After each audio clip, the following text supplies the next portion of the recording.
After trying all these brushes, I will tell you exactly the brushes you need, where you can get them, and how much it will cost you. Hi, I'm Trisha and I taught myself how to draw and paint. I believe that it's not so much about inner talent that somebody is born with, but the right information and loads of practice. So brushes can be broadly categorized by their shape and their hair. On the basis of hair, there are 3 types of brushes: synthetic, natural, and hog bristle. So for watercolors, synthetic and natural hair brushes are used since they are able to hold on a lot of water, and bristle brushes are mostly used for acrylics and oil. You can understand the difference between bristle brushes and synthetic brushes by just touching them. So the bristle brushes are more hard and rough compared to the synthetic brushes. Synthetic brushes are very soft and fur-like. The next categorization is based on shape. There are rounds, flats, and mops. Round brushes. I love round brushes and they are best for watercolors, especially for beginners. You can paint a lot with them. You can use the tip of the brush to create thin lines and press harder to use the body of the brush to create more width. If you're planning on getting only one type of brushes, get these amongst all else. Next, I'm painting using a fine liner brush, which is a number 0 round brush. You can see how fine lines you can create with these brushes.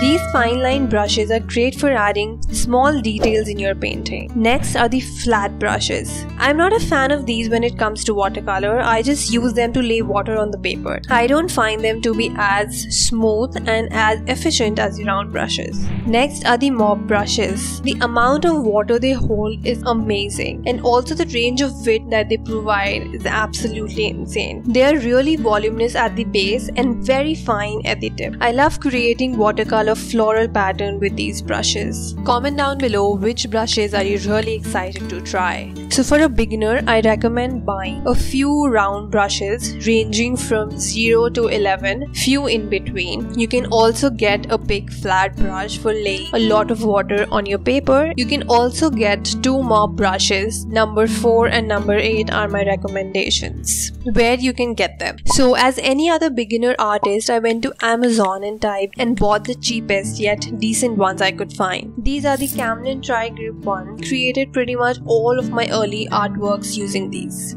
After gaining a little bit of confidence in my painting abilities, I bought the Artist Den ones, and they have been my holy grail for the past year and they work amazingly. Next, only recently I was at an art store and I found these mop brushes from a local brand. So I'm going to put in the Amazon links of the brushes I talked about in the description below, as well as a few other recommendations. So as a beginner artist, it's very important for you to not get swayed away by the amount of brushes your favorite watercolor artist has, because even they use just a few amongst all of those.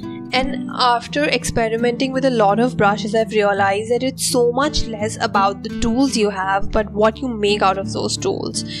So you don't need to burn your pocket to get amazing supplies to be able to create some good art.